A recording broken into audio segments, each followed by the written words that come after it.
All right, a very big welcome to you, my awesome viewers and subscribers from all over the world. This is another episode on your favorite political talk show, The Truth, with Ben Jokes. Federal government to open new rehabilitation camp for bandits and terrorists. The federal government has announced plans to establish a second Operation Safe Corridor disarmament, demobilization, and reintegration camp in the Northwest to encourage low-risk terrorists and bandits to surrender and reintegrate into society. This was disclosed by Major General Adamu Garba Laka, the National Coordinator of the National Counterterrorism Center under the Office of the National Security Advisor during a visit from a delegation of the Alliance des Sahel from Burkina Faso, Mali, and Niger, who were on a study tour. This is the country that we have found ourselves.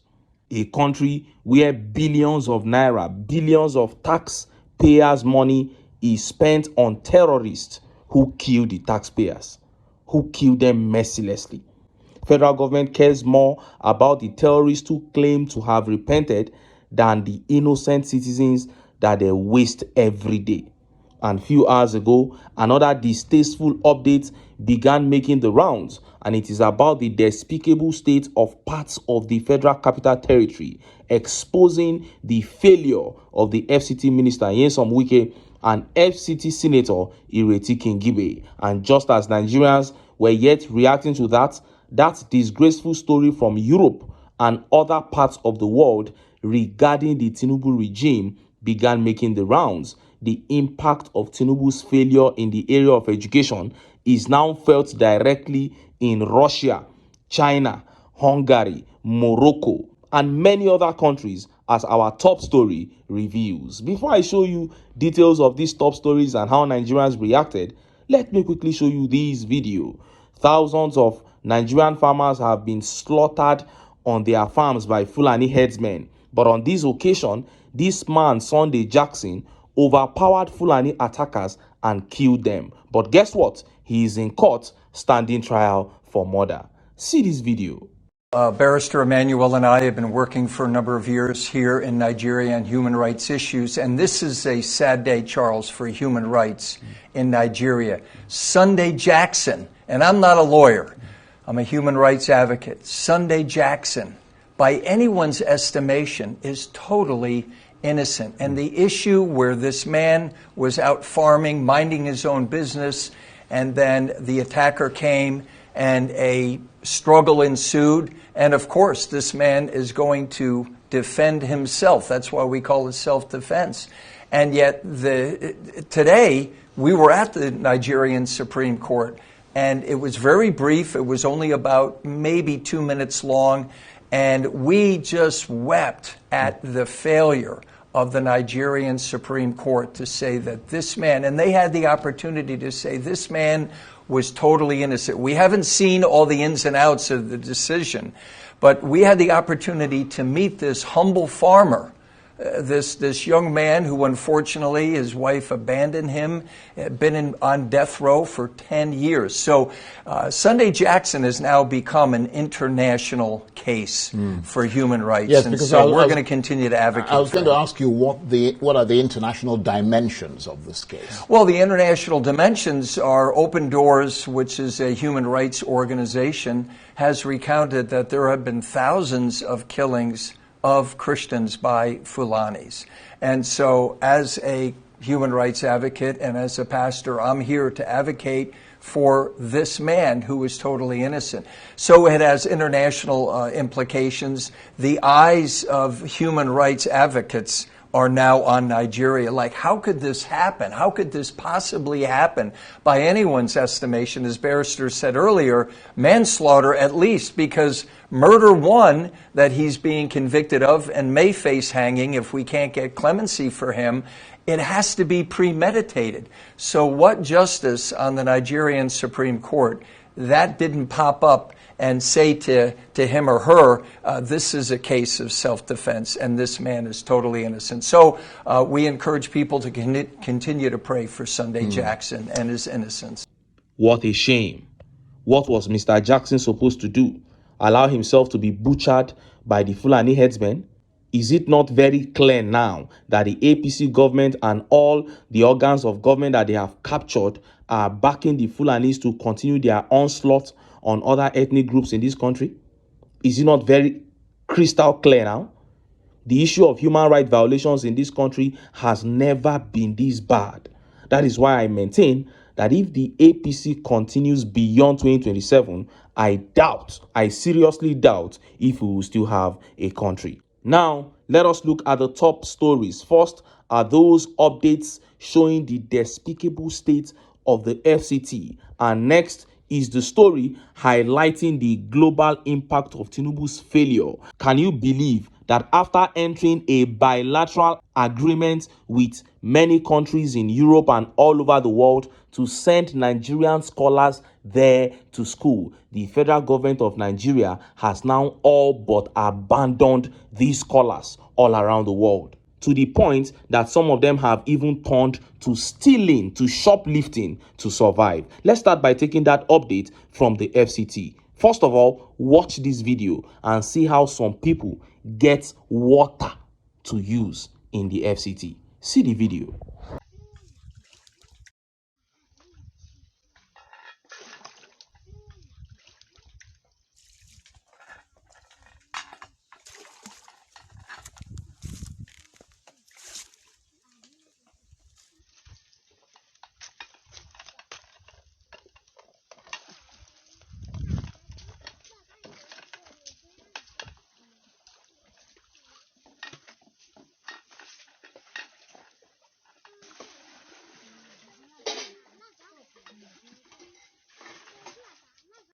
You saw that.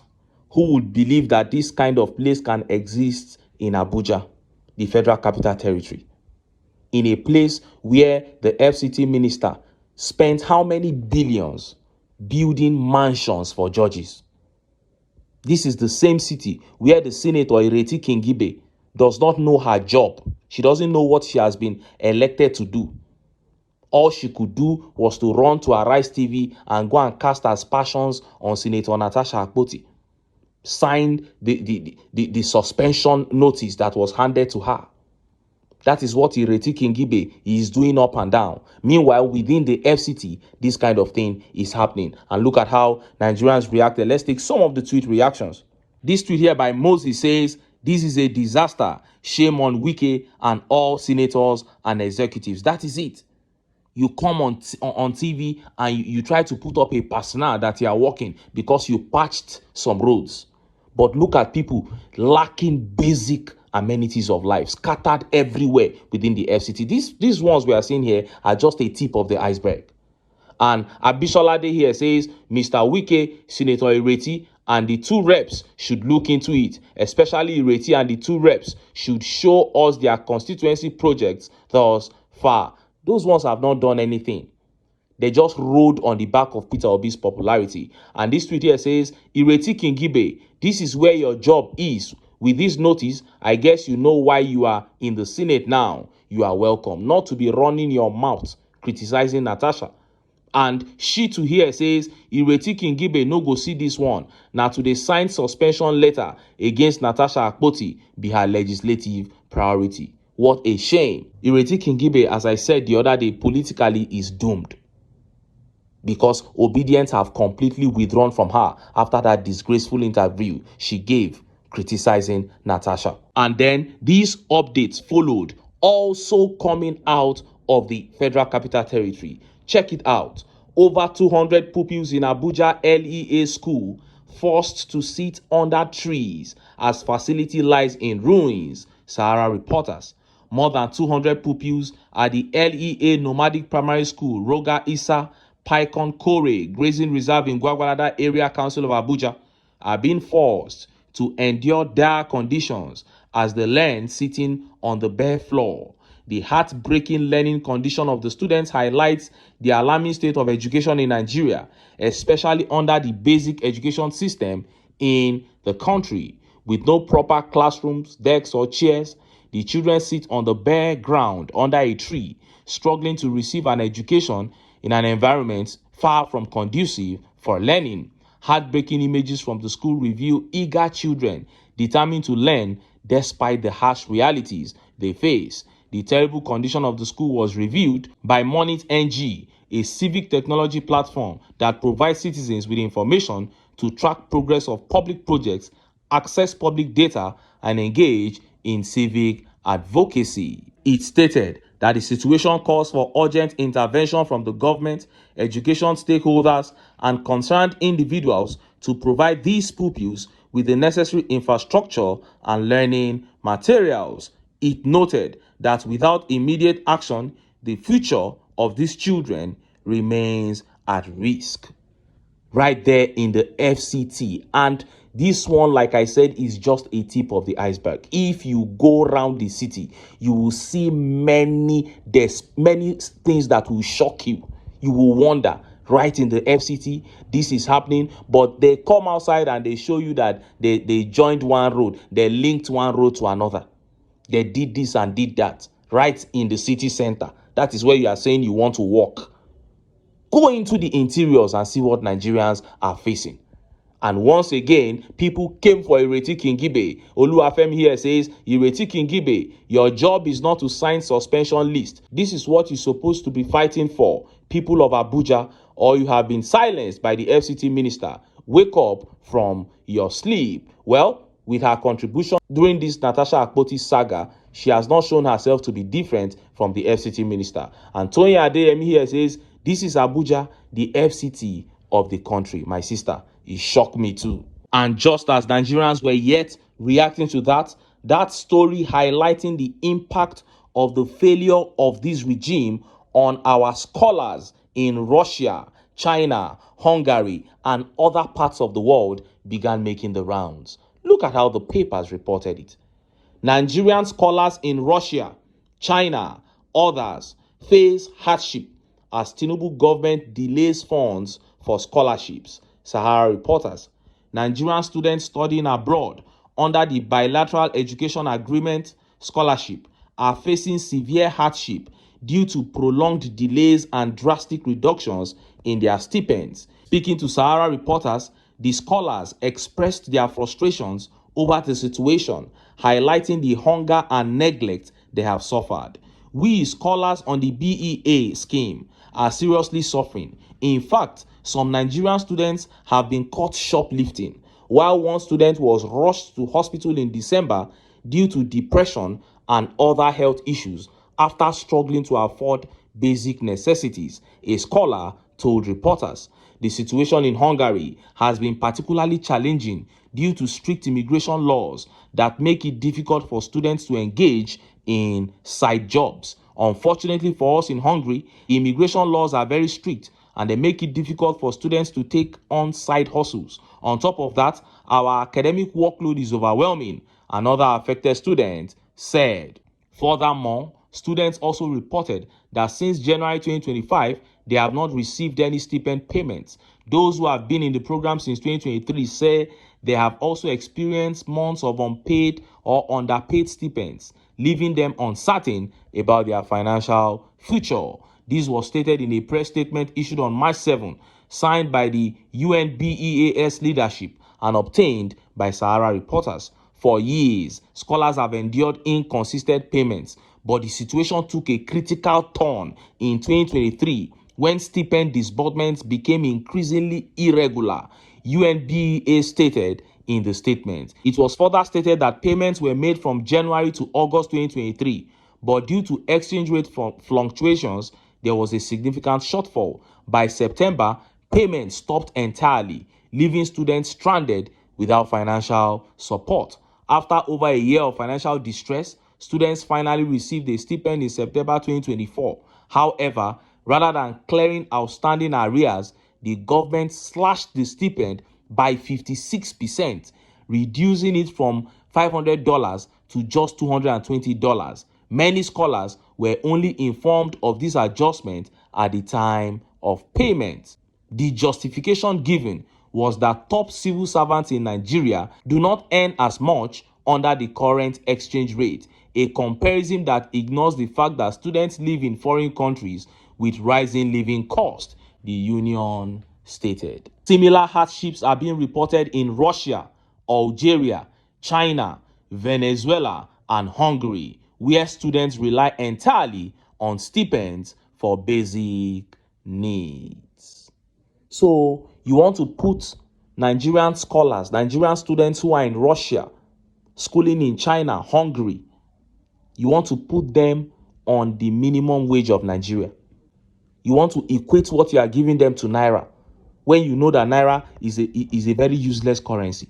Why did you sign that bilateral agreement if you know that you cannot continue? And if you were not the one that signed it, as soon as you got into office, this regime, why didn't you just put an end to it? Just end it and then bring those students back and fix them in Nigerian universities than to treat them like this. They say some of them have gone into stealing, shoplifting. Many have fallen into depression. How do you think the governments of those countries where those people are going to be looking at the Nigerian government? The government of Russia, of China, of Hungary. How would they see the Nigerian government? Because it is not only Nigeria that entered into that bilateral agreement with them. Other countries. This is something that countries do amongst themselves. Then it reached Nigeria case, they neglect their students. Their students are now criminals. What a shame. There is no ground, there is no area that this regime will not disgrace this country.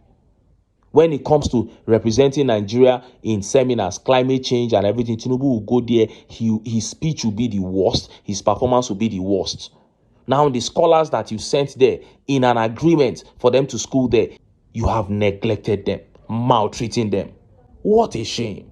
But this is the APC. I am not surprised. They have come to steal, to kill, and to destroy. And that is why I keep telling Nigerians that for us to have a country at all in the near future, we must come together and kick the APC out of power. But until then, make I still enter town. Make I go get some ogbonge political news wey una go like. Why? Because of una. Now I dey here, so don't go away.